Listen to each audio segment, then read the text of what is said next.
예, 말씀을 올바로 나누는 오늘은 26번째 고린도서 4장 16절이네. 고린도서 4장 16절 그 사람과 속사람입니다. 오늘은 사람, 그 사람과 속사람, 육과 영 또는 옛사람과 새사람. 말씀을 올바로 나누었는데 사람에 대해 좀 나누겠습니다. 고린도서 4장 16절 같이 읽습니다. 이런 까닭에 우리가 낙심하지 아니하노니 우리의 그 사람 썩 없어져도 속사람 날마다 새로워지는도다. 그 사람, 속 사람이 나오죠. Our old man and inward man 이렇게 그 사람, 속 사람 나오는데 오늘 그 사람과 속 사람 혼을 기준으로 해서 혼을 기준으로 밖에 있는 걸 그 사람, 속에 있는 걸 속 사람이라고 합니다. 잠깐 기도합시다. 은혜는 주 하나님 감사합니다. 함께 기도하시고 긍휼히 보시고 복을 주셔서 이 시간 주의 말씀을 풍성하게 은혜롭게 또 권능 있게 영감 있게 허락해 주실 간구합니다. 주 하나님께서 도와주시옵소서. 은혜만 하나님 풀어주시고 듣는 모든 분들에게 지각을 열어주시고 깨닫는 마음을 주시고 또 성령께서 충만한 빛과 또 충명으로 저희를 먹여주실 간구합니다. 감사드리며 주의 기도합니다. 아멘. 오늘은 그 사람과 속사람이라는 주제로 성도의 두 가지 성품에 대해서 다루겠습니다. 사람은 혼을 중심으로 겉에는 육신이 속에는 영이 있습니다. 혼이 나의 자신입니다.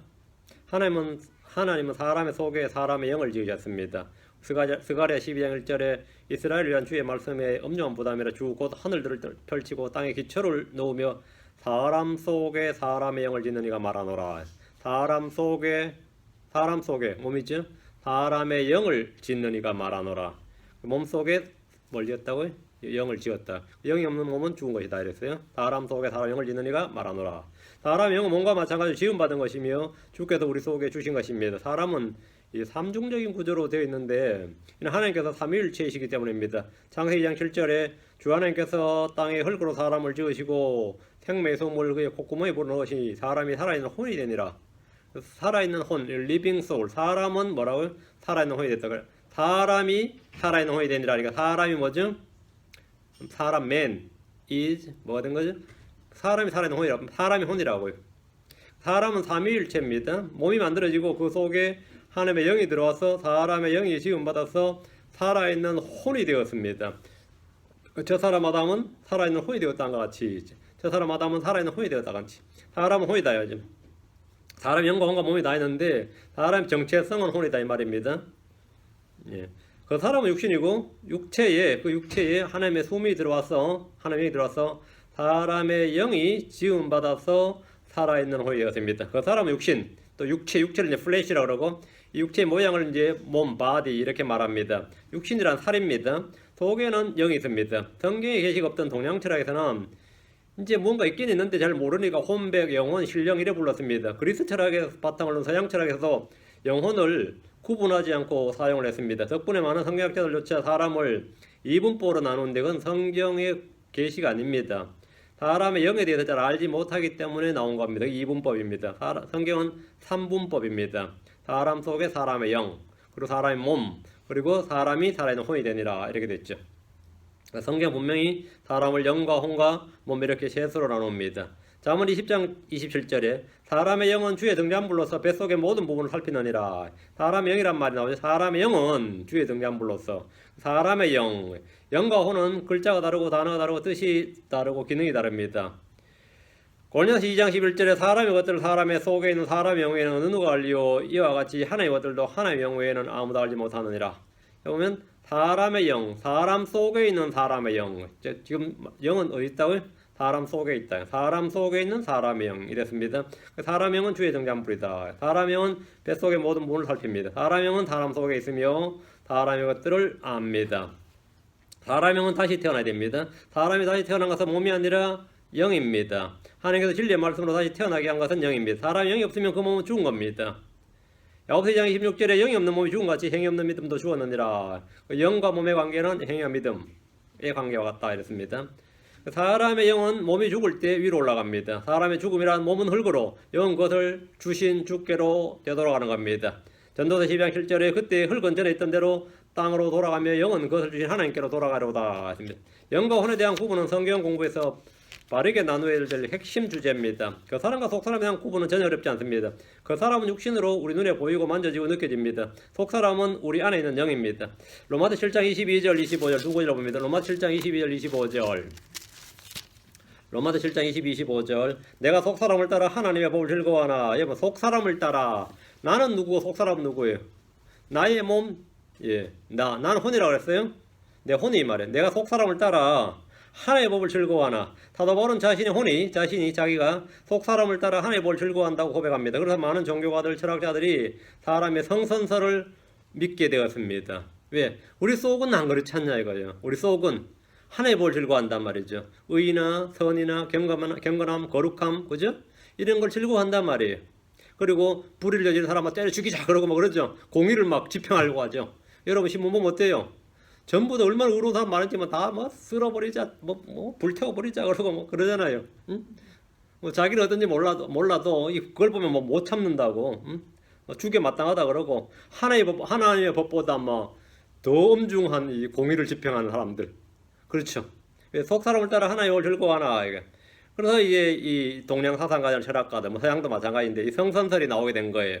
사람의 속에는 좋은 것을 추구하는, 선한 것을 추구하는 뭔가 있다는 것을 어렴풋이 알기 때문입니다.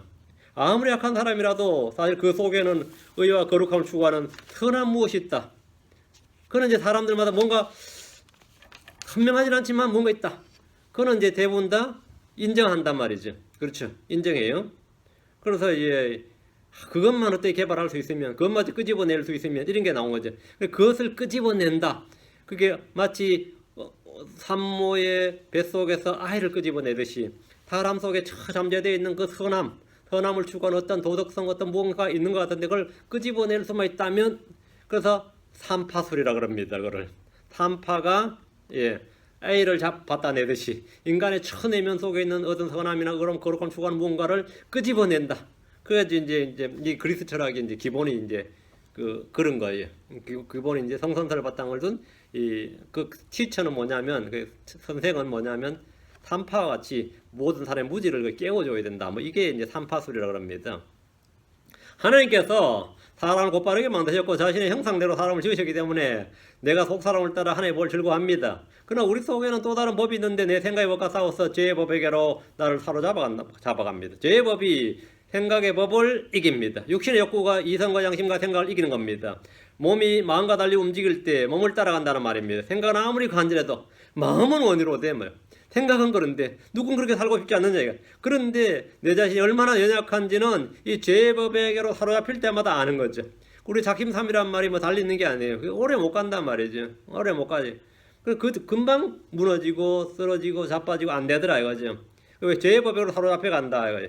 그래서 이제 로마서 7장 4절에 나는 비참한 사람이로다. 이 사마의 몸에서 누가 나를 건져내라. 이 사마의 몸에서, 이 사마의 몸, 이게 그 사람입니다. 이게 그 사람이에요.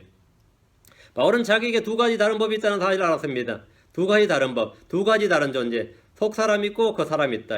생각의 법이 활동하는 속사람과 죄의 법이 활동하는 그 사람입니다. 문제는 거의 언제나 죄의 법이 생각의 법을 이긴다는 겁니다. 죄의 법이 더 우성이 강렬해, 더 커, 더 세고. 로마서 7장 25절 예수 그리스도 우리 주를 통하여 내가 하나님께 감사하노라. 그런즉 이와 같이 내 자신이 생각으로는 하나님의 법을 흥기되 육신으로는 죄의 법을 흥기노라. 생각으로는 속사람이지, 육신으로는 그 사람입니다. 내 생각과 육신은 섬기는 것이 서로 다릅니다. 다 난데 섬기는 것이 달라요.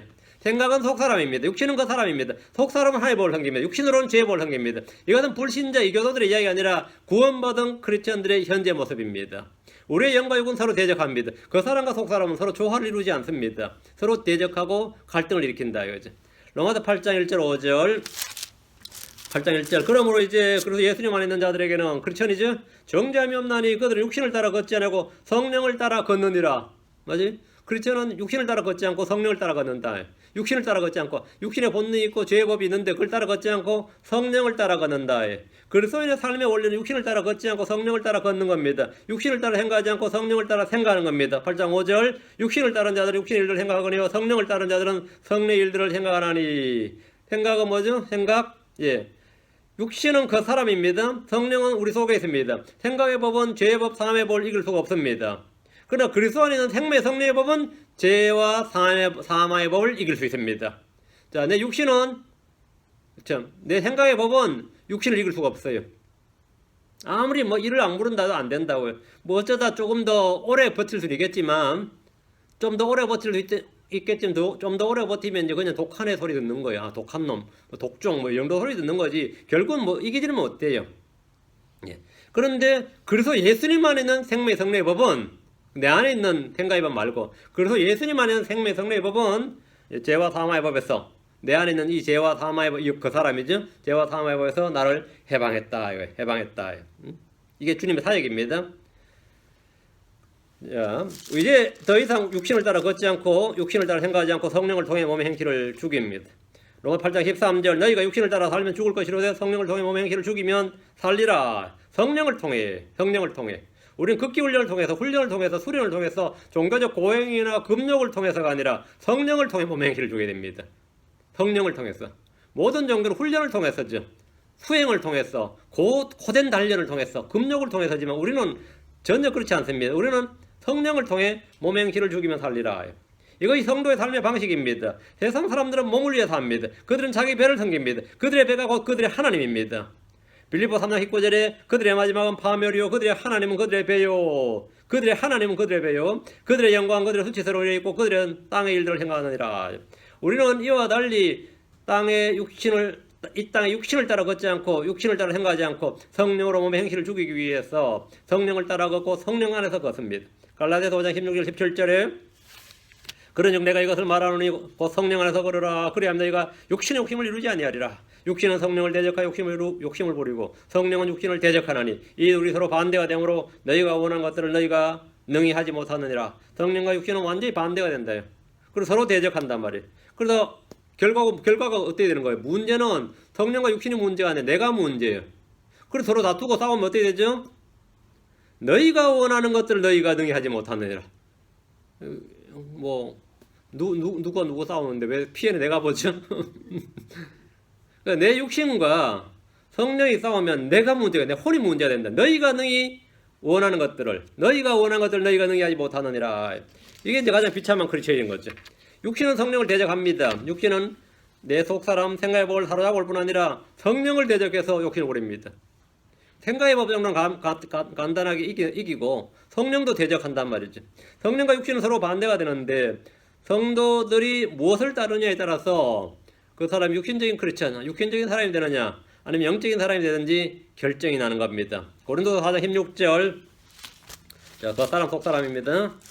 고린도서 4장 16절 이런 까닭에 우리가 낙심하지 않으니 우리의 그 사람은 썩 없어져도 속사람은 날마다 새로워지는도다. 우리의 그 사람은 몸이죠. 육신입니다. 속사람은 영입니다. 그 사람, 이 몸은 하루하루가 늙어가는 거죠. 5년 전과 지금 깜짝 놀라요. 저도 가끔 우리 애들하고 찍은 사진을 한번 이래 보면은 그땐 젊었구나 싶어요. 그 몇 년 전인데 그땐 피부가 달라. 내 자신을 보면 잘 몰라도 우리 집사람 보면 그래요. 우리 지금 저희하고 찍은 집사람 사진 보면 깜짝 놀라. 그때 젊었구나. 지금 모르지. 그때 젊었구나 싶어. 근데 같이 살면 이제 늙어가는 걸 같이 모르는 거지. 의식을 못 하는 거지. 가끔 옛날 사진하고 보면 그냥 확 느낀단 말이에요. 그죠? 그건 확실히 느껴요. 그죠? 확실히 느낍니다. 저 사람, TV에서 봐도 마찬가지예요. 저 사람 많이 늙었네 싶어요. 몇 년 만에 보기 때문에 많이 늙었네 말이죠. 제가 이 공항에서 저희 어머니 오실 때 딱 마중 나가서 보는데 얼마나 늙었는지요. 사람이 막 팍 늙어 있는 거예요. 너무 늙어 있는 거죠. 떠날 때하고 너무 틀린 거예요. 그 사람 썩 없어집니다. 우리는 날마다 젊어진 것이 아니라 매일매일 늙어가고 썩어지고 있습니다. 이 몸이 죽는 순간 완전히 썩어 없어지고 흙으로 돌아가 버립니다. 그러나 속사람은 날마다 새로워집니다. 육신의 몸이 늙든지 죽든지 관계없이 속사람은 날마다 새로워지는데 이는 우리의 영이 거듭나 주와 함께 결합하여 한 영이 되었기 때문입니다. 우리의 속사람 늙지 않고 쇠하지 않고 썩어 없어지지 않습니다. 다만 새 몸을 입기를 간절히 소망할 뿐입니다. 이 겉사람이 벗어버리고 새 몸을 입기만 원하는 거죠. 우리의 속사람은 지금 입고 있는 옷, 장마, 흙집에 해당하는 이 육신의 몸을 벗고 하늘로부터 오는 영적인 몸을 입기를 바랍니다. 겉사람은 약해지지만 속사람은 날마다 강건해집니다. 에베소 3장 16절에 그분께서 자신의 영광의 풍성함에 따라 자신의 영을 통해 속사람이 능력으로 강건하게 됨을 너희에게 허락하시며 속사람이 능력으로 강건하게 됨을 겉사람이 강건하게 되는 게 아니라 속사람이 강건하게 되는 거예요. 하나님의 은혜는 우리 속사람을 강건하게 합니다. 그래서 예수를 통해 하나님의 능력은 우리 속사람을 강건하게 하는 거죠. 성령은 우리의 속사람을 강건하게 하는 겁니다. 하나님은 성령을 통해 우리의 속사람을 강건하게 됨을 허락하십니다. 날마다 새로워진 걸 허락하시고 그 사람이 날마다 썩어질 때 우리의 속사람은 날마다 새로워집니다. 사람은 혼을 중심으로 그 사람과 속사람을 나누듯이 이를 다른 표현으로는 그 옛사람과 새사람, 올드맨, 뉴맨 이렇게 옛사람과 새사람 이렇게 말합니다. 에베소 4장 24절, 골로새 3장 10절, 에베소 4장 24절 또 너희가 하나님을 따라 의와 참된 거룩함으로 창조된 새사람을 입을 것을 가르침을 받았나니 하나님을 따라 의와 참된 거룩함으로 창조된 새사람 우리는 모두 새로운 창조물이지. 그리스도인들은 모두 다 이 새사람을 입어야 된다. 거듭나야 된다 이 말입니다. 하나님을 따라 의와 참된 거룩함으로 창조된 새사람이란 우리의 속사람을 말합니다. 다시 태어난 영을 가진 사람을 속사람, 새사람, 거듭난 사람, 새로운 창조물 이렇게 말합니다. 그렇지 않아서 우리의 몸은 여전히 옛사람입니다. 그러나 우리의 영은 새사람입니다. 골로새서 3장 10절 이러는 거다. 새사람을 입었는데 이 새사람은 그를 창조하신 분의 형상을 따라 지식에서 새로워진 자니라. 새사람을 입었는데 이 새사람은 그를 창조하신 분의 형상을 따라 아들의 형상, 그리스도 형상이죠. 형상을 따라 지식에서 새로워진 자니라. 새사람이란 말에서 무엇이 새사람인가 하면 성령으로 말미암아 다시 태어난 영을 우리는 새사람 이렇게 말합니다. 우리의 속사람은 새로운 창조물입니다. 그래서 우리는 새사람이라 불리는 겁니다. 고린도서 5장 17절에 그런즉 누구든지 그리스도 안에 있으면 그는 새로운 창조물이라. 옛것들은 지나갔으니 보라 모든 것이 새롭게 되었도다. 영이 새롭게 태어난 사람이기에 새로운 창조물인 겁니다. 갈라디아 6장 15절에 그래서 예수님 안에서는 할례나 무할례가 아무 효력이 없고 새로운 창조물만 있느니라. 새로운 창조물, 새 사람을 새로운 창조물이라고 그런 겁니다. New man, new creature. 육은 언제나 그래도 그대로 육입니다. 언제나 그대로. 육은 언제나 그대로 육입니다. 그리고 날마다 썩어 없어져 갑니다. 아무리 성령충만 해도 육신은 썩어 없어져 갑니다. 날마다 썩습니다. 영은 복음을 듣고 믿는 순간 다시 태어나고 그러다 하나님의 아들들이라 불리는 겁니다. 그리고 날마다 새로워지는 겁니다. 그리고 강건해집니다. 여러분이 옷을 걸어놨는데 날마다 더 새 것이 된다 생각하면 어떻게 될 것 같아요? 황당하죠? 나는 걸어놨더니 점점 하루하루 지날수록 더 깨끗해지고 더 새 것이 된단 말이에요. 그럼 어떻게 돼요? 그럴 일은 없죠. 우리가 그 사람은 이 장막의 옷이고 흙집인데 날마다 썩어 없어져요. 그런데 뭔가 점점 새로워진 이 완전 자연현상과 정반대되는 무엇이 있는데 그것은 바로 하늘의 것입니다. 그것은 이 땅에서 정반대입니다. 날마다 새로워지고 날마다 강건해지고 이거 완전히 이거 완전히 패러독스죠. 영은 복음을 듣고 믿는 순간 다시 태어납니다. 그래서 하나님의 아들들이라 불리는 건데 날마다 새로워지고 자라나고 강건해지고 이렇습니다. 그리스도인이 된 후에 심각하게 고민한 한 가지는 성경이 말한 영광스러운 성도의 지위와 지금 자신이 실제로 경험하고 있는 상태에 대해서 너무나 넓고도 깊은 격차입니다. 성경을 읽을 때나 설교를 할 때 이 기록된 말씀에 따르면 난 죄를 안 지을 것 같은데 실제 삶에서는 어떻습니까? 크리스천이 아닌 것 같아요. 난 믿는 사람이 아닌 것 같다. 이건 너무나 심한 격차가 있단 말이에요. 구원받고 성도가 되면 뭔가 달라질 줄 알았는데 예전과 동일한 기질과 동일한 성품이 나올 때면 황당하기도 하고 절망스럽기도 합니다. 심한 경우는 내가 과연 구원을 받긴 받았는가 싶기도 합니다. 그런 의심이 생기기도 합니다. 우리 이 점에 대해서 보면 성경적인 답변을 얻어야 됩니다. 그것은 겉사람과 속사람입니다. 우리는 개혁된 것이 아니고 reformed, 개혁된 것이 아니라 우리는 다시 regenerated 된 겁니다. 우리는 리폼된 게 아니라 regenerated, 다시 태어난 것, 중생한 것이다. 우리는 개혁되거나 개선된 사람들이 아니라 중생한 사람, 다시 태어난 사람입니다. 성경은 거듭난 성도라면 누구나 예외 없이 두 가지 성품을 지닌다는 사실을 분명히 가르쳐주고 있습니다. 한 가지는 육적, 자연적 출생으로 태어날 때 받은 죄악되고 타락한 성품입니다. 이것이 죄의 법, 사망의 법에 영향을 받습니다. 우리 몸입니다. 그런데 이것을 옛사람, 겉사람에 불리는 육신입니다. 또 한 가지는 거듭날 때 받은 의롭고 영광스러운 하나님의 성품입니다. 새사람, 속사람입니다. 성령을 받고 성령으로 충만하고 기도와 말씀을 열심히 한다 해도 육신은 그대로 육신입니다. 우리 영은 주와 결합해서 한 영입니다. 성경을 통해 사람을 올바로 나누어 볼 줄 아는 것은 영적 생활에 매우 중요하고 유익합니다. 겉사람과 속사람, 옛사람과 새사람, 육과 영을 구분할 수 없다면 성도가 된 후에 큰 혼란에 빠지게 됩니다. 옛사람은 태어날 때부터 죄의 법과 사망의 법에 지배를 받습니다. 속사람은 생명의 법, 성례의 법, 하나님의 법을 따릅니다. 우리 몸은 구속받는 그날까지 여전히 육신일 뿐입니다. 아무리 노력을 해도 육에서 난 것은 육일 뿐입니다. 구약에서 유대인 이방인을 나누듯이 신약에서 모든 사람은 자연인과 거듭난 사람으로 나눌 수 있습니다. 거듭난 사람은 육신적인 사람과 영적인 사람으로 나눌 수 있습니다. 다음 몇 가지 성경 구절은 우리가 모태에서 태어날 때 얻게 되는 성품, 그 첫사람 아담으로부터 물려받은 성품에 대해 분명히 말해줍니다. 시편 51편 5절에 보소서 내가 불법 중에 형성되었으며 내 어머니가 죄 중에서 나를 후퇴하였나이다. 나는 어떻게 태어났느냐? 나는 죄 중에서 나를 후퇴하였나이다.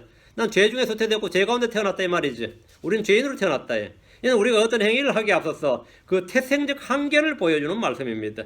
예레미야 11장 9절에 모든 것보다 거짓되고 심히 사악한 것은 마음이라 누가 너희 것을 알 수 있으리요. 이는 사람의 본질에 대한 하나님의 계시고 선언입니다. 인류에서 승이라는 성인들이나 철학자들은 하나같이 사람의 마음은 본래 선한 것이니 그 속에 선심이 있다, 불성이 있다, 순수한 백지의 상태라는 이 별별 의견을 다 내놓지만 그것은 교육이나 수행으로 뭘로 단련을 해서 신의 성품으로 디바인 네이처에 이룰 수 있지 않을 것인가 이런 식으로 가르칩니다. 이는 사람 스스로도 사람을 잘 알지 못하는 것을 보여주는 예라 할 수 있습니다. 로마 3장 10절에 12절입니다. 로마 3장 10절 12절 이것은 기록된 바 의로운 사람 없나이다 한 사람도 없도다.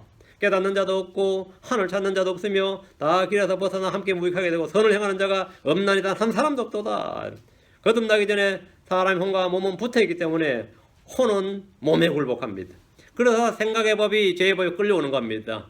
자, 이 말씀을 한번 살펴봅시다. 시편 119편 25절 왜 내 생각의 법이 자꾸 죄와 사망의 법에 끌려오느냐 이 말이에요.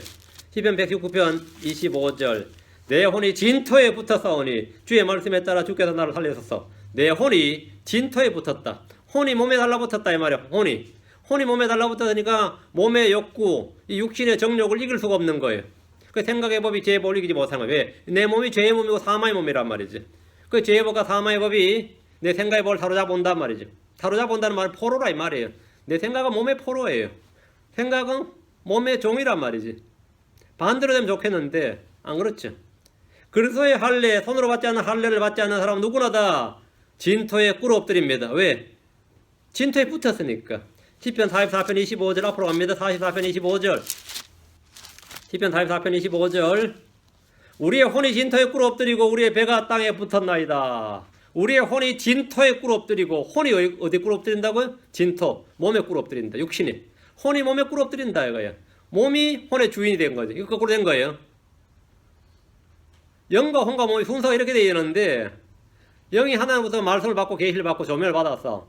혼이 그걸 받아들이고 혼이 몸에게 지시해서 선한 행위, 의로운 행위를 해야 그게 정상적인 그리스도인이죠. 그런데 우리 혼이 진토에 꿇어 엎드리고 이러면 어떻게 되죠? 몸의 욕구를 육신의 정욕과 육신의 욕구를 이길 수가 없는 거지. 우리 혼이 진토에 꿇어 엎드리고 우리의 배가 땅에 붙나이다. 하나님 거듭나지 않는 자연인들을 예의 없이 죄인이라고 단정하는 겁니다. 그리고 이거는 해결이 안 되는 거죠. 주님은 자연인을 두고 교양 있는 사람이니 능력 있는 사람이니 세련된 사람이니 심사도니 사랑스럽고 부드러운 사람 이런 평가를 내리신 적이 없습니다. 그들은 모두 의롭지 않고 다 치우쳐져 있으며 하나님 영광 이루지 못하며 하늘 찾거나 깨닫는 자도 없다고 단언하십니다. 사람이 가장 받아들이기 힘든 것 가운데 하나가 내 자신에 대한 악평입니다. 내 자신에 대한 악평이에요. 교양 있고 세련된 신사들, 숙녀들에게 그들의 본성이 심히 죄악되고 더럽다는 하나님의 말씀은 참으로 받아들이기 어려울 겁니다. 내가 참으로 믿음 있는 사람처럼 보이는데 너는 더럽고 사악한 죄인이다 그러면 이 감당이 안 되는 거죠. 이건 받아들이기 어려운 정도가 아니라 누가 나한테 그런 걸 지적해 주는 사람은 쫓아내고 말아요. 그 사람은 나하고 양립불가야. 같은 교회에서도 마찬가지예요. 자꾸 죄를 지적해 보세요. 어떻게 될 것 같아요? 죄를 자꾸 지적하면. 그거는 용납이 안 되는 겁니다. 저희도 예전에 처음 했을 때 어떤 분이 저한테 와 그러더라고요. 여기 이민교회 이민자들은 전부 다 위로가 필요한 사람이지 목사님처럼 그렇게 하면 안 됩니다. 다 교회에 오는 거는 위로가 필요하고 위로를 받으러 오는 것이지. 지금 그렇게 자꾸 헐어진 걸 상처받은 사람들 지금 헐어놓으면 어떡하냐고요. 그 부스럼에다 긁어버린다고 막 그런 그래서 제가 그때 그런 선택하고 받아들이면 되는데 하여튼 내가 안 받아준다 그런 말을 안 받아줘 버리니까 어떻게 되겠어요? 난리 나는 거죠. 사람의 자존심과 교만은 하나님의 말씀과 죄를 대속해 주신 예수 그리스도의 죽음을 멸시할 정도입니다. 지식과 덕만 있다고 자부하는 사람일수록 자신의 죄악된 본성에 대한 자각이 무뎌지며 자신에 대한 하나님의 계시를 거부하며 소리 하나님을 거짓말쟁이로 만들어버립니다. 심지어 강단에서 목회자들조차 사람의 인간성이죠. 인간성에 대한 성계의 평가를 있는 그대로 선포하기보다는 사람을 존중하고 높이는 설교, 자긍심을 주는 설교, 뭔가 된 줄로 알게 만드는 그런 설교를 함으로써 복음의 진리를 무용하게 만들어 버립니다. 그래서 스스로의 자긍심을 길러주고 자존심을 세워주는, 그렇죠?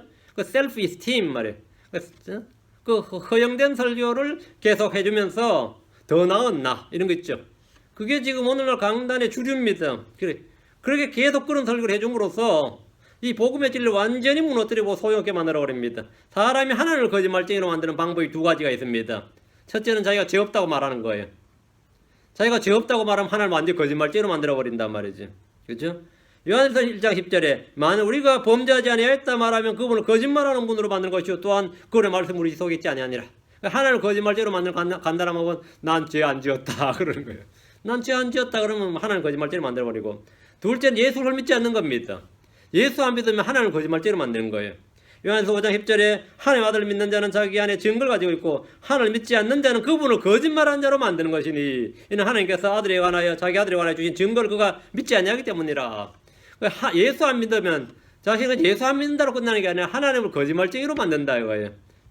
하나님을 거짓말하는 자로 만드는 거예요. 자기가 예수를 믿지 않는 것은 소극적인 죄가 아니라 하나님을 거짓말하는 자로 만드는 아주 무서운 죄라는 사실입니다. 한 죄인이 복음을 듣고 거듭날 때 맨 먼저 하나님을 거짓말쟁이로 만드는 아주 무서운 죄다. 예수를 믿지 않는 것은 그런 겁니다. 거듭날 때 우리가 제일 먼저 하는 고백이 뭐예요? 보통 주님, 제가 그동안 하나님을 믿지 않고 주님을 모르고 살아온 죄를 용서해 주시옵소서. 거짓말 뭐 해도 뭐도 있고 뭐 도둑질도 있고 뭐도 있고 뭐도 있고 이런 죄가 아니에요. 예수 믿는 사람, 진짜 거듭난 사람이 생각하는 지금까지 예수 하나님 안 믿고 예수 안 믿고 살아온 죄를 용서해 주시옵소서. 예수 안 믿는 죄가 제일 뭐예요? 큰 죄죠. 그러니까 주님을 믿지 않는 것이 죄란 말이죠. 요한복음 16장 8절 9절에 그분께서 오셔서 죄에 대하여 의에 대하여 심판에 대하여 해설 꾸짖으시라. 죄에 대하여라면 그들이 나를 믿지 아니하기 때문이요. 주님께서 지적하는 죄는 뭐예요? 그들이 나를 믿지 아니하기 때문에 예수 안 믿는 것이 죄단 말이에요. 성령이 지적하는 죄는 바로 그거단 말이죠. 생각을 해봐요. 노아 홍수 이전의 세상은 이 거인들의 출현으로 이 세상이 점점 살기 좋아질 것처럼 보였습니다. 그들은 고대 유명한 자들이었고 용사들이었고 거의 반인반신들이었습니다. 반인반신들이었어요. 그러나 곧 홍수로 멸망해 버렸습니다. 오늘날도 사람들의 눈에는 엄청난 속도의 과학기술의 발전과 문명의 이기들로 인해 지상천국이 건설될 것처럼 보입니다. 이렇게 20년, 30년 더 가다가는 막 기계가 사람을 대체할 것처럼 보여요. 장차 외계에서든지 지하세계든지 신들이라 불리는 것들이 출현해서 더 높은 수준의 문명을 보여주고 사람들과 결혼을 하기라도 하는 날이라면 공공연히 하나님 없다고 선포될 겁니다. 그래서 주님은 뭐라고 합니까? 창세기 9장 5절에 하나님께서 사람의 사악함이 땅에서 커지고 또 그 마음에서 생각하여 상상하는 모든 것이 항상 악할 뿐을 보시고, 노아 홍수 이전에 가졌던 사람에 대한 주님의 평가와 앞으로 있게 될 지상의 환란의 전에 주님의 평가는 조금도 달라지지 않을 겁니다.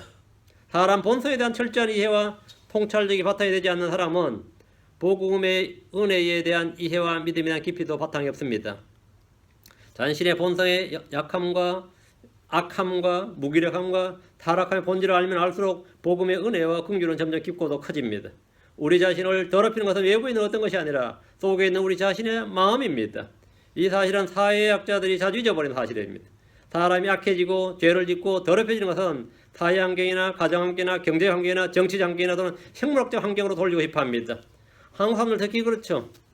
뭐만 일나면 이 정치 제도 문제 때문에 아니 법에 이런 제도의 탓을 많이 하거나 하면 남 탓을 하죠.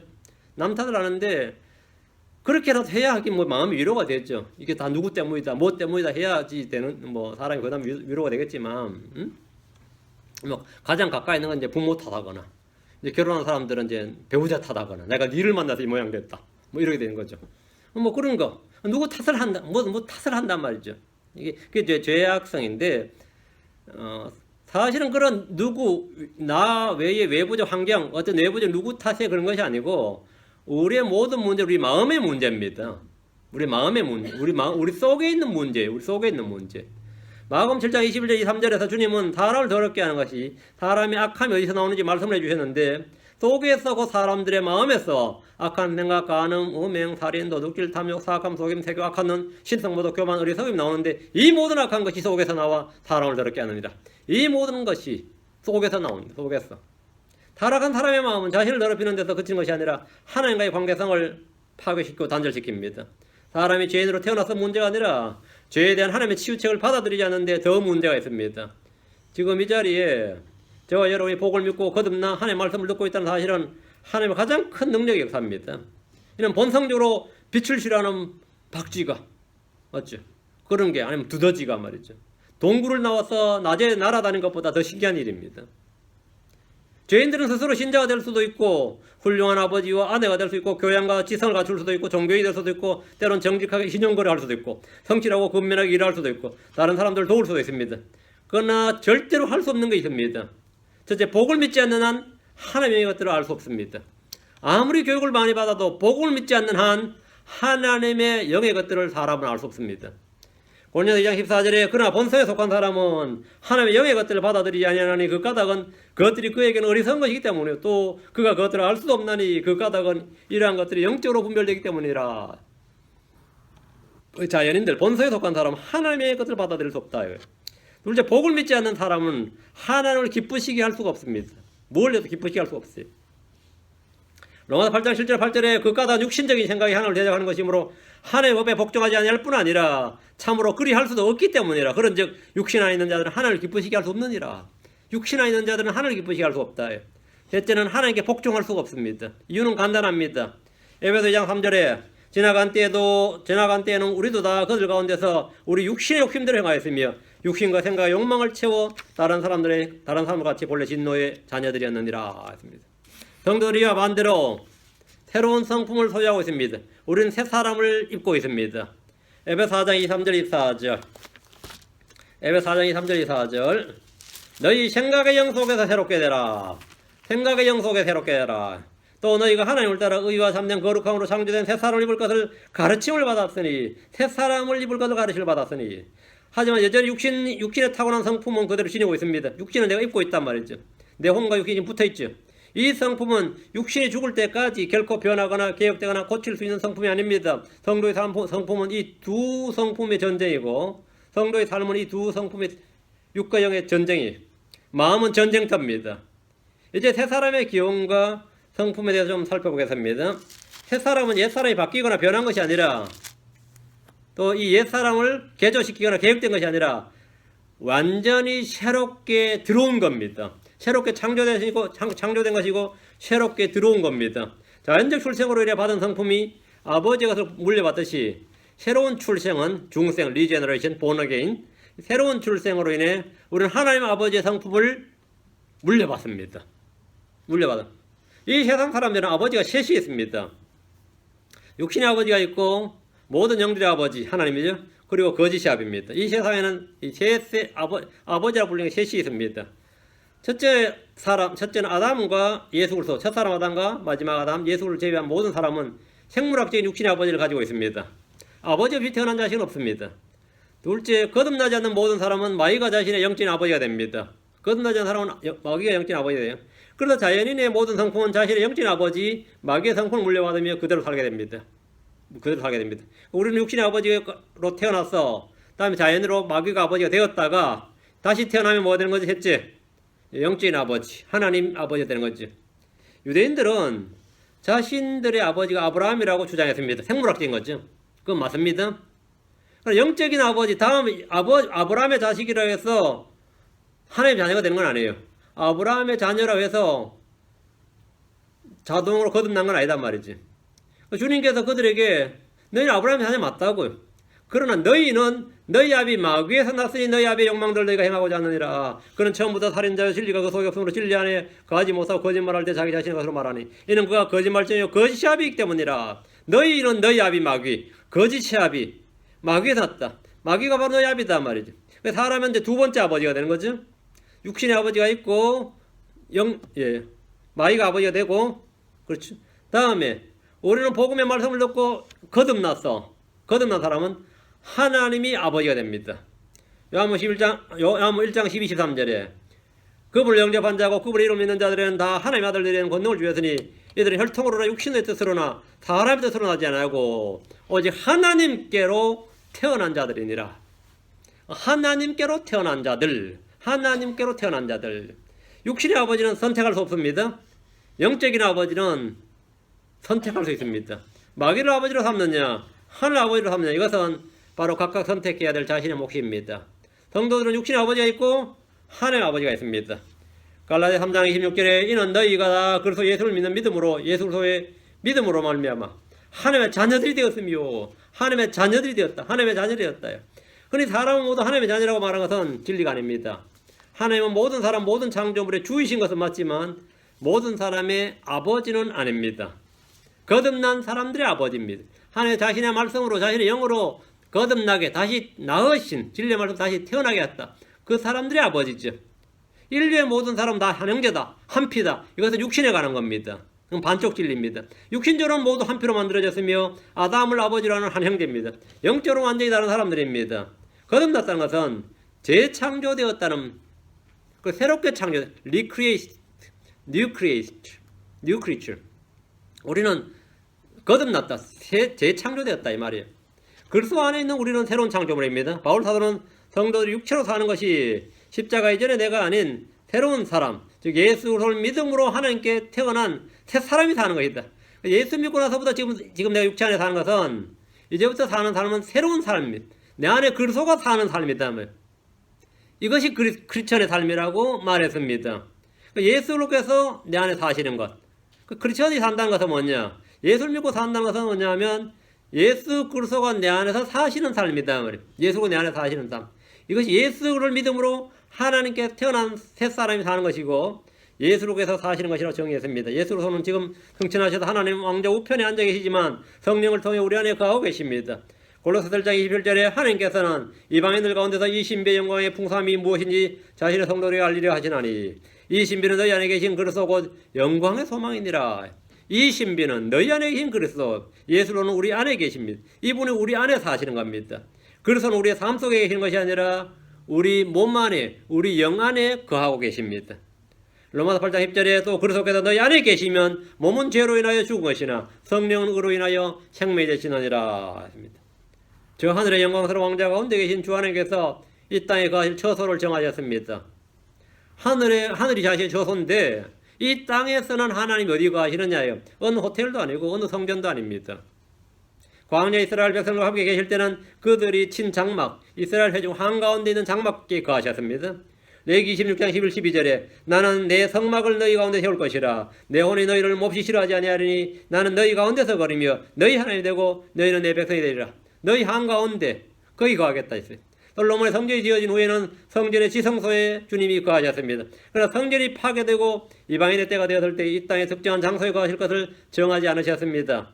다시 성전이 지어지고 헤롯의 성전이 지어짐으로 주님은 다시 지성소에 거하셨지만 십자가를 기점으로 지성소의 성소를 가로막은 휘장이 갈라짐으로 더 이상 이 땅의 성전에는 거하지 않으셨습니다. 신약시대 주님은 이 땅 어디에 거하십니까? 우리가 주님 만나려면 어디로 가야 됩니까? 여전히 예루살렘으로 갑니까? 로마로 갑니까? 아니면 저 멀리 히말라야 동굴로 갑니까? 어느 섬으로 갑니까? 어느 높은 산으로? 아니면 어느 깊은 계곡으로? 아닙니다. 주님이 2000년 동안, 신약 2000년 동안 저와 여러분 안에 거하십니다.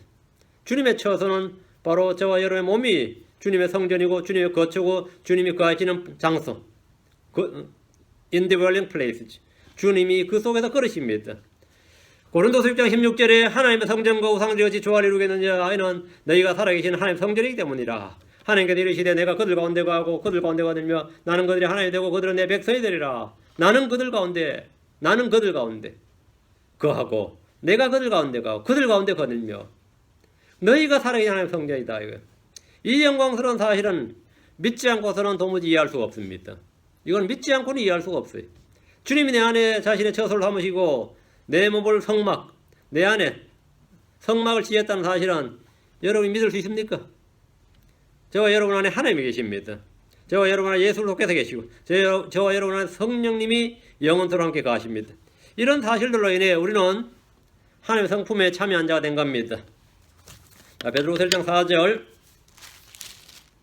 4절 그것들로 말미암아 지극히 크고 보배로운 약속들이 우리에게 주어졌나니 이것 너희가 이 약속들을 힘입어 정욕의 세상에 세상에 있게 된 썩을 것을 피하여 하나의 본성에 참여하는 자가 되게 하려 함이니라. 하나의 본성에 여기 언더라인 하나님의 성품에 하나의 본성에 디바인 네이처를 하나의 본성에 참여한 자가 되게 하라. 하나의 본성이 어떤 거예요? 사랑이죠. 거룩함입니다. 의이고 선함이고 경건함이죠. 그리고 순수함, 깨끗함. 이게 하나의 본성에 참여한 자가 되게 하려 함이라. 새사람 새로운 성품은 신자들 안에서 옛 성품과 함께 있습니다. 불신자들은 한 가지 성품만 있습니다. 신자들은 두 가지 성품이 있습니다. 내가 아니라 내 안에 그리스도께서 사신다고 고백했던 바울 사도 역시 내 안에 곧 내 육신 안에 선한 것이 거하지 않는 줄을 내가 알기 때문이니 내 육신 안에 선한 것이 거하지 않습니다. 내 육신 안에는 로마 7장 21절에 내 안에 곧 내 육신 안에 선한 것이 거하지 않는다. 로마 7장 18절에 로마 7장 21절에 그러즉 내가 한 법을 발견하노니 곧 내가 선을 행하기 원할 때 악이 나와 함께 있는 것이로다. 악은 함께 있다. 육신은 언제나 나와 함께 있습니다. 죄와 사망의 법은 언제나 나와 함께 있습니다. 이는 바울이 기도를 적게 했거나 말씀이 능하지 않아서가 아니라 자신 안에 여전히 내재하고 있는 옛 성품을 본 것입니다. 내 육신은 예수 그리스도를 믿는다 해도 그대로입니다. 이건 여전히 죄의 법을 섬겨요. 죄의 법을 섬기니까 이 육신을 어떻게 제어해야죠. 성령으로 몸에 기를 주게 되는 겁니다. 죽은 것을 여기고 성경에서 가장 그렇고 정직하고 완벽했던 사람 그럼 욥이죠. 사람 중에서는 욥이 자신을 이렇게 향해서 이렇게 말했으면 여기 42장절에 그로 내가 내 자신을 몹시 싫어하고 티끌과 재 속에서 회개하나이다 하더라. 내가 내 자신을 몹시 싫어하고 왜 자기를 싫어하는 거죠? 뭘 잘못한 게 있었어요? 내가 내 자신을 몹시 싫어하고 내가 내 자신을 몹시 혐오하고 이 말입니다. 이 싫어하고 말이 허브홀 가증 여기고 혐오하고 뭐 진저리 치는 거 있죠. 그게 내가 내 자신을 몹시 싫어하고란 말이에요. 내가 내 자신을 몹시 싫어하고 티끌과 재 속에서 회개하나이다. 욥은 자신을 본 거예요. 자신을 보지 못했을 때는 친구들 앞에서 내가 의롭다요. 하나님께서 전능자께서 오셔서 나 변론 좀 했으면 좋겠다. 내 죄를 좀 찾아내보라. 뭐 이렇게 그렇게 의로웠던 사람이 욥이었어요. 응?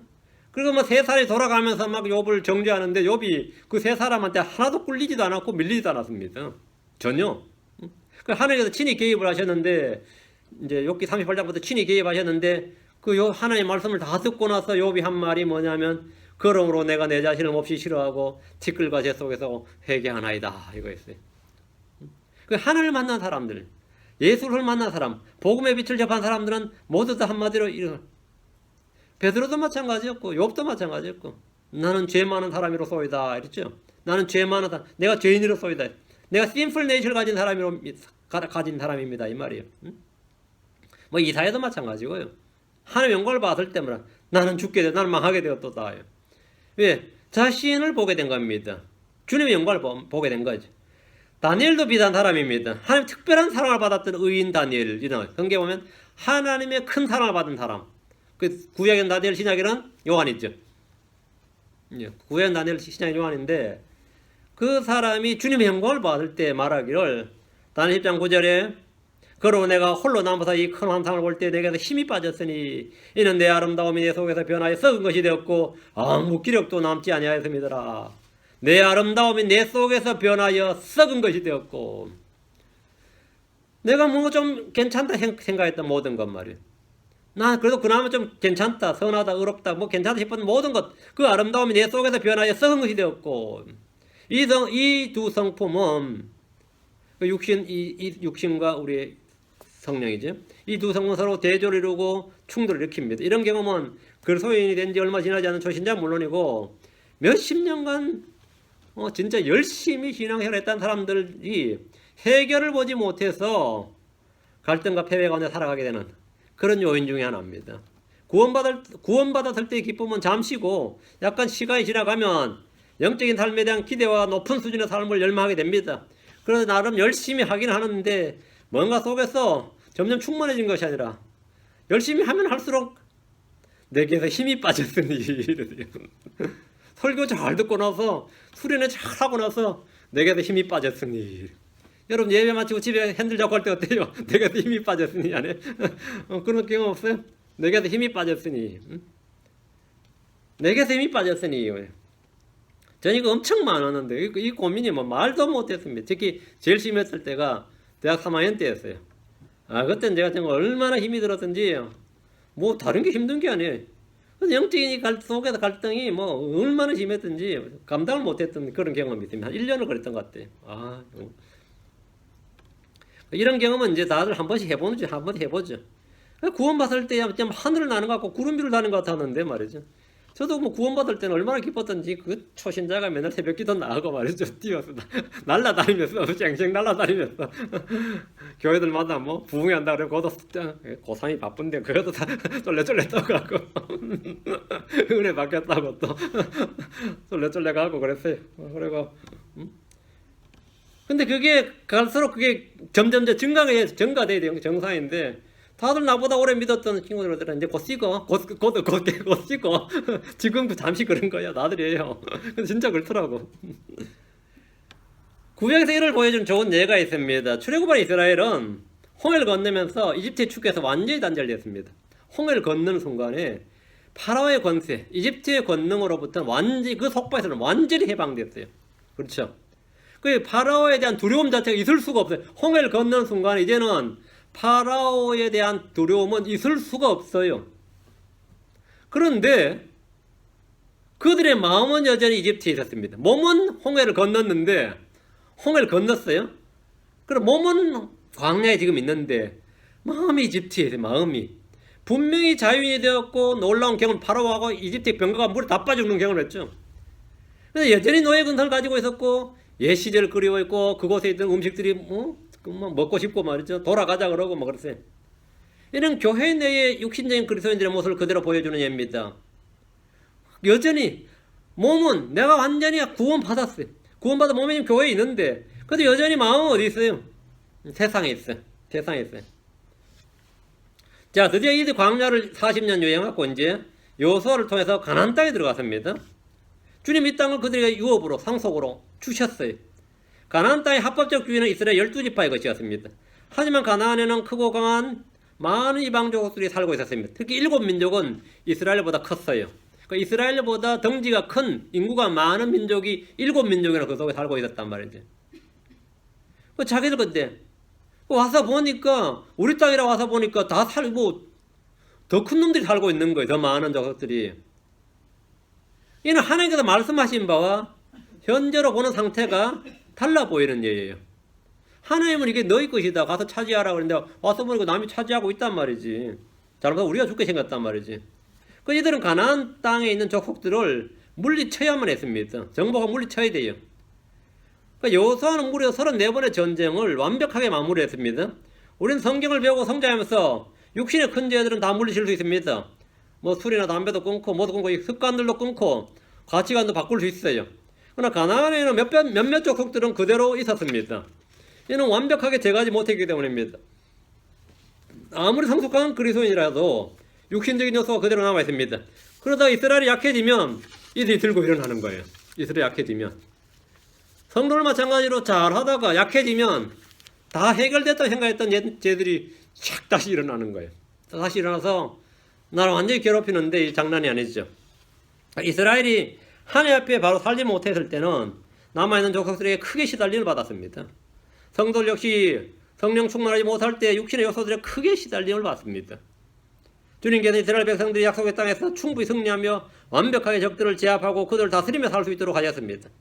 문제는 이스라엘 백성들이 믿음으로 그렇게 하느냐 그렇게 하지 못하느냐는 자신들이 하나를 따르느냐 그렇지 않느냐에 달려 있었습니다. 마찬가지로 성도들의 주님은 옛 성품들을 완벽히 제압하고 내 육신을 완벽하게 성령을 통해 몸의 행실을 죽일 수 있도록 정복하고 승리하고 이길 수 있는 사람들이 되도록 하셨습니다. 그렇게 살 수 있도록 해주셨어요. 그렇죠? 이미 우리의 옛사람은 죽었고 그리스도 십자가로 처리되었기 때문에 이런 이유로 주님 우리에게 성령을 주셨고 성령에서 살고 성령에서 걷고 성령에서 기도하도록 하셨습니다. 우리의 소욕들이 들고 일어날 때마다 옛사람이 죽었음을 선포하고 그런 거 뭐 생각으로 상상으로도 일어나면 그냥 와서 정복해버려야죠. 싹 처리해버려야 된다 그래요. 성령님께서 그 문제를 처리하도록 넘겨줘야 됩니다. 로마서 7장에서 바울은 내가라는 말을 무려 25번이나 합니다. 내가. 그럼 로마서 8장에서 바울은 내가란 말이 다 빠지고 육신과 성령의 다툼으로 넘겨드림으로 완벽한 승리를 쟁취하고 있습니다. 이제 더 이상 성도가 육신 안에 있는 온갖 육신의 소욕에 넘어지지 않고 그 정욕에 시달리지 않고 말이죠. 승리의 창가를 부를 수 있습니다. 오늘날 교회는 수십 년을 교회를 다닌 많은 성도들이 이 그리스도 안에서 얻은 지위, 하나님께서 선물로 주신 유업 상속, 우리한테 주신 이런 거 합법적으로 주님께서 주신 많은 것들을 이것들을 지키고 활용하고 이걸로 싸우고 이걸 누리는 그런 성도들은 잘 없습니다. 대부분 다 이 집니다. 가나안 땅에 가서 그냥 자기들이 먼저 항복해 버려요. 요르단 건너자마자 그냥 항복해 버린 그런 꼴이죠. 하나님께서 그래서 예수 안에서 이루어놓으신 모든 이 히스토리컬 팩트죠. 역사적인 사실과 이 객관적인 사실들을 믿음으로 내 마음속에 받아들이면 내가 다 이깁니다. 믿음으로 받아들이면 육신을 처리할 수 있습니다. 믿음으로 처리하고 예수님이 하신 일을 찬양하고 나가면 내 몸이, 내 육신이 아무것도 변한 게 없어도 내 육신 하나도 변한 게 없어도 내 삶이 완전히 달라져 있습니다. 그런 사람들은 믿어도 뭐 된 것이 하나도 없다. 믿은 후에도 바뀐 것이 하나도 없다. 이런 이제 패배의 간증을 하지 않게 된다 이 말입니다. 이미 예수를 통해 육신은 정죄받고 사망에 처해졌고 하나님은 우리에게 모든 필요한 법적 조치를 다 내리셨습니다. 우리 손에는 성경을 통해 주님이 이루신 그 판결문을, 주님이 이루신 그 일들을 다 지금 여기 기록을 보고 있는 겁니다. 근데 이대로 안 되고 있다. 내한테 이게 현실이 안 되고 있다면 어떻게 될 것 같습니까? 예. 집달관을 보내주죠. 집행관이 필요하다고. 그게 바로 성령님이십니다. 그게 바로 성령님이에요. 그 성령님께 이걸 맡기는 겁니다. 한국인들은 제가 볼 때는 좀 리걸 마인드가 부족해요. 이 서양 문화는 계약 문화죠. 그럼 뭐든지 뭐 장가 하나도 여기 사인하라 그러죠.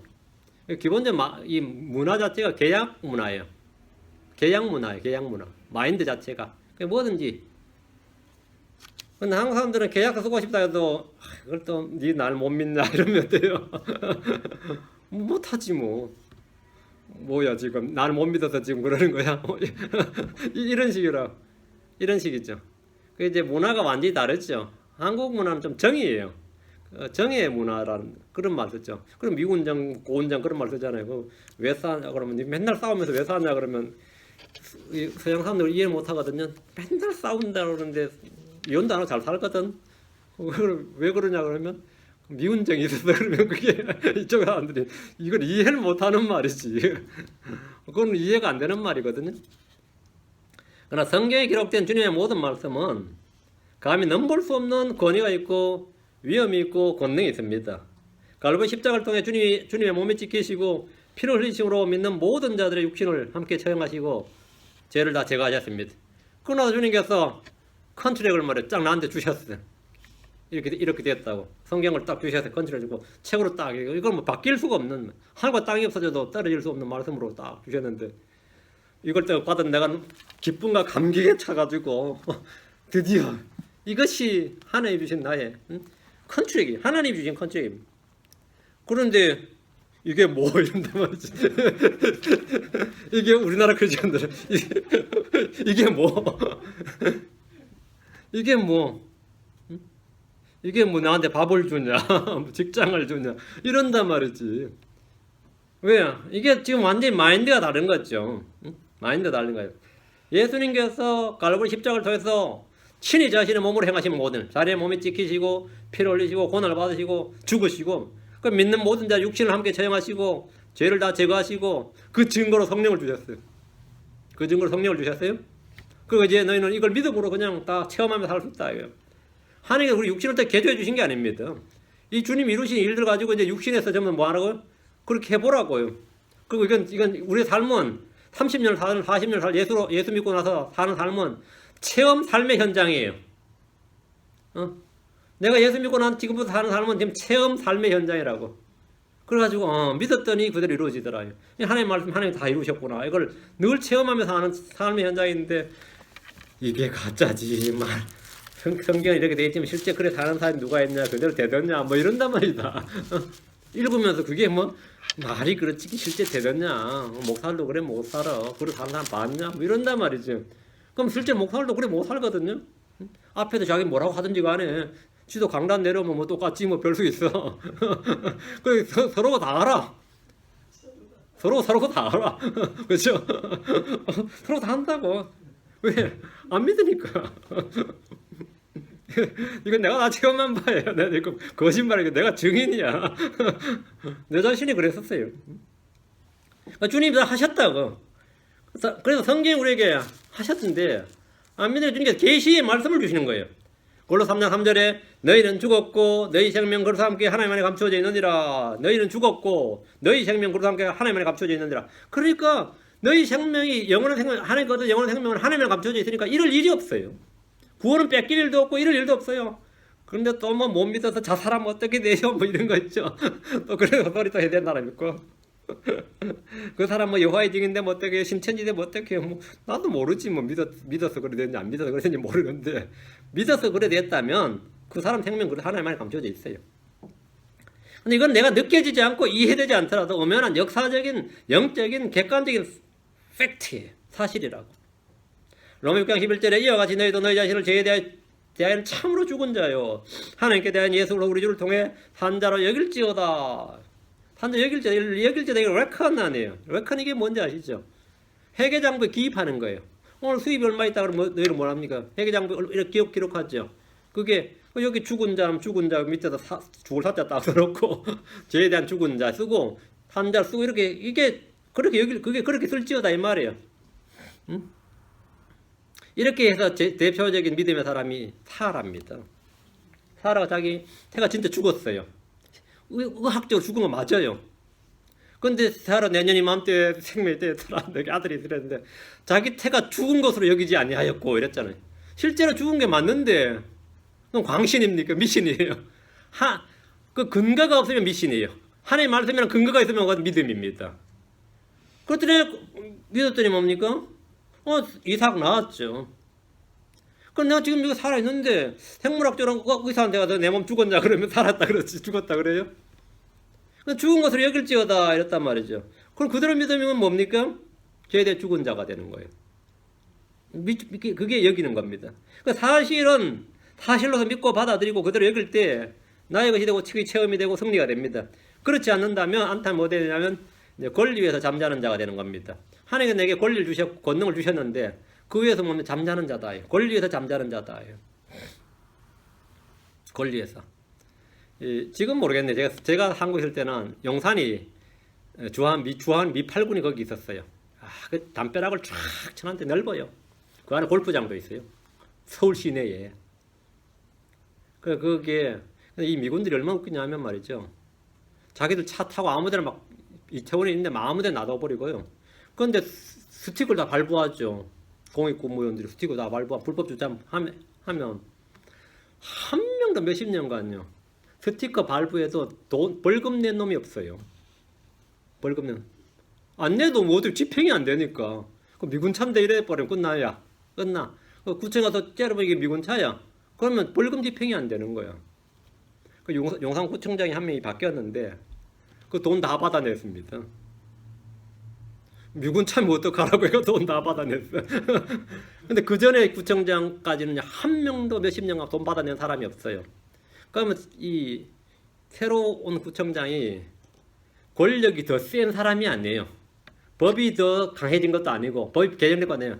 그전 사람들은 법이 있어도 법의 권리를 활용할 줄 몰랐습니다. 자기 권한을. 자기 권한과 권리를 쓸 줄을 몰랐다고. 권리에서 잠자는 자였다고. 근데 뒤온 사람 뭡니까? 뭐 법을 바꾼 것도 아니고 자기가 권력이 있어서 실패했던 것도 아니에요. 법을 쓸 줄을 안 거죠. 크리스천들이 지금 제일 큰 약점이 뭐냐면 성경은 다 똑같이 주어졌는데 많은 사람들은 다 권리에서 잠자는 자입니다. 많은 그리스도인들이 두 가지 때문이에요. 하나는 무지입니다. 그런 게 있었어. 참 무지. 몰라서 못하는 거 그걸 어쩔 수 없지 뭐. 무지. 하나는 불신입니다. 그래서 크리스천은 이 두 가지만 해결되면 돼요. 무지와 불신 때문에 권리에서 잠자는 자가 된 겁니다. 그리스도인들은 그래서 주님께서 진리의 지식이 이르러라. 지식이 그래서 아는 지들 자라나라 이거예요. 많은 그리스도인들이 영광스러운 영적 진리에 대한 무지로 인해서 자신들이 누릴 수 있는 영광을 모른 채, 그 때로는 빼앗긴 채, 때로는 속은 채 살고 있습니다. 이 자동차 사고가 났는데 칼시스는 무조건 보상입니다. 왜? 법에 칼시스는 의무 착용이 있죠. 그 자동차 칼시스는 내가 바꿔달라 그러면 무조건 갈아줘야 돼요. 근데 보험사 직원이 칼시는 아니에요 그러니까 아닌가 하고 그건 아니에요 하면 모르면 그냥 아닌 거예요. 빠지는 겁니다. 그건 아니에요. 뭐 아니에요. 근데 사실은 우리가 법에 대한 무지로 인해서 이런 건 엄청 속죠. 에이전트한테 많이 속습니다. 실제로 우리 에이전트한테 엄청 속어요. 그럼 나중에 따지면 뭐 그때 요구 안 했지 않습니까? 이런다고 요구 안 했지 않습니까? 그러니까 엄청 많죠. 이 세상은 쏟고 속이는 세상입니다. 정부도 마찬가지요. 가만히 있으면 안 줍니다. 크리스천들이 지금 제일 문제가 이거예요. 하나님께서 구하라 그러면 사람들이 뭘 줘 그러잖아. 내게 구하라 그러면 크리스천들이 뭐라 그래요? 뭘 줘? 어? 뭘 줘? 로마 13장 14절에 오직 너희는 주 예수를 믿고 육신의 정욕을 채우기 육신의 기회를 주지 말라. 로마 8장 12절에 그로 형제들아 우리가 빚진 자로 내 육신을 따라 살도록 육신에게 빚지지 아니하였느니라. 육신에게 빚진 게 아니라요. 우리는 육신을 따라 살지 않아야 된다. 육신을 따라 살 필요가 없다. 그럼 이제 이게 되면 이 지식과 믿음이 있으면 실행은 저절로 나오는 겁니다. 우리는 그 사람과 속사람, 옛사람과 새사람, 육과 영이라 이 두 사람, 옛성품과 새성품에는 둘을 다 가지고 있습니다. 그건 틀림없는 사실이에요. 믿음으로 산다는 것은 마치 가나안 땅을 정복하고 다스리며 사는 것 같은 전쟁의 삶입니다. 우리는 다 이 전쟁터를 가고 전쟁의 삶이에요. 영적 전쟁, 믿음의 전쟁을, 믿음의 선한 싸움을 싸우면서 사는 삶입니다. 그럼 우리가 한쪽이 강력하면 가장 위대한 평화는 어떻게 온 줄 아세요? 타협으로 오는 게 아닙니다. 정복으로 옵니다. 그 남한과 북한이 왜 지금 갈등이 있는 것 같아요? 한쪽이 압도하지 못해서 그래요. 한쪽이 압도적으로 압도할 수 있으면 문제 안 돼요. 제일 이제 평화를 가장 속 잘 쏘는 사람이 전쟁하잔 말이에요. 그 말이지. 그런 사람들은 절대로 평화를 얻지 못합니다. 전쟁을 두려워하는 사람은 절대로 평화를 얻지 못해요. 우리는 압도적인 이 전력을 가지고 하는데 압도적인 전력은 왜 가능하죠? 나를 강하게 하신 그걸 통하여 성령이 있으니까 압도적인 전력을 통해. 그게 없으면 우리는 무조건 100점 100패고 거기에 지원을 받으면 뭐가 되는 거죠? 100점 100승인 거죠. 100점 100승이에요. 그러니까 육신을 벗는 날에는 그런 전쟁을 경험해볼 기회도 영적 승리에 대한 체험도 할 일이 없을 겁니다. 우리가 영적인 몸을 입고 부활의 몸, 하늘의 속함을 입으면 뭐 육신의 소욕에 막 시달린다 이런 건 있을 수가 없어요. 그런 건 있을 수가 없을 겁니다. 이 땅에 살아가는 동안에 이 육체 가운데 살면서 이 죄의 몸, 이 사람의 몸에 살면서 영적인 삶을 살아가는 거. 이것은 마치 뭐냐면 가나안 땅 속에 사는 이스라엘과 같은 겁니다. 가나안 땅에 사는 이스라엘. 이게 다 예표입니다.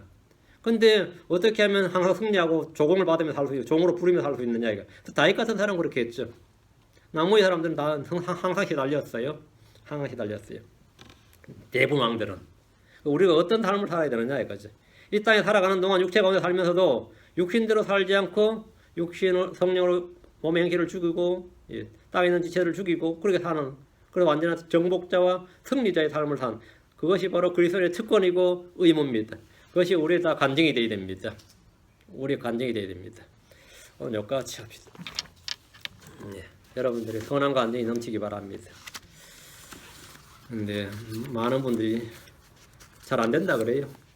잘 안 된다 그래요. 두 가지 때문입니다. 무지와 불신입니다. 그것을 해결해 주셔서 늘 기도하시면 됩니다. 하나님께서 빛을 비춰주셔서 무지로부터 주님께서 언더스탠딩 그 명체를 주시고 지혜를 주시고 지각의 영을 열어주시고 기도하시고 우리 믿음을 정대시켜 주셔서 살아있는 믿음을 가지고 열매 맺기를 바랍니다. 기도합시다. 은혜로운 주하나님 감사합니다. 오늘 주의 말씀을 선포했습니다. 우리가 늘 이 겉사람과 속사람 또 옛사람과 새사람 속에서 우리 혼이 살고 있습니다. 그리고 주님께서 우리를 강건하게 해주셔서 또 우리를 거듭나게 위해서 하나님을 따라 성령을 따라 살 수 있도록 해주셔서 감사합니다. 아버지 저희가 육신에게 지지 않고 육신의 소욕을 따라 살지 않도록 은혜를 베풀어 주시고 저희 교회 모든 성도들에게도 선한 간증이 넘치게 하시고 승리의 찬양이 늘 넘치게 해주셔서 우리를 강건하게 하신 그로서 또 우리의 속사람을 능력으로 강건하게 하신 성령님을 통해서 저는 많은 열매를 맺도록 하시고 또 승리의 노량물로 얻도록 하시고 주님을 기쁘시게 할 수 있도록 도우시를 간구합니다. 감사드리며 주의 성기도합니다. 아멘. 아멘. 예.